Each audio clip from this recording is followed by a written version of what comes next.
তো দেখুন আজিমপুর কর্মকর্তাদের আবাসন। আমরা দেখবো আজকে একটা বিষয়ে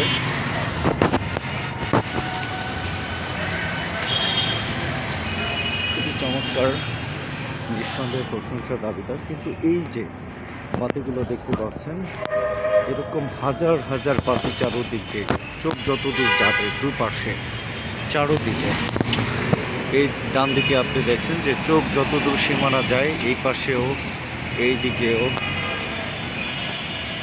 তো এই এত বাতি, এত ঘন ঘন এত বাতি, এবং এক একটার সাথে এরকম অসংখ্য গলি। আপনাদেরকে একটা দেখা, 1 2 3 4 5 6 7 8 9 10, এক একটায় 10টা করে বাতি, এরকম প্রত্যেকটা 20টা 30টা 40টা 50টা 60টা, হাজার হাজার বাতি। তো এই বাতিগুলো মূলত কি সৌন্দর্যের জন্যই, নাকি অন্য কোনো আছে? যেদিকে যত গলি গেছে চারোদিকেই কিন্তু এইভাবে বাতি, বাতি আর বাতি।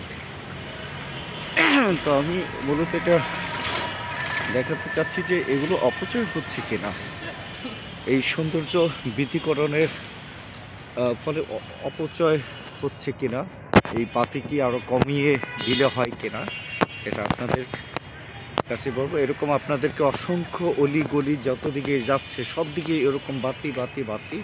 আমার কাছে মনে হচ্ছে বাতিগুলো অপ্রয়োজনীয়। চারোপাশে যতগুলো গলি আছে, যদি এরকম 20টা গলি থাকে, 20টার ভিতরে এরকম বাতি, চারোদিকে বাতি, সাজানো বাতি বাতি বাতি।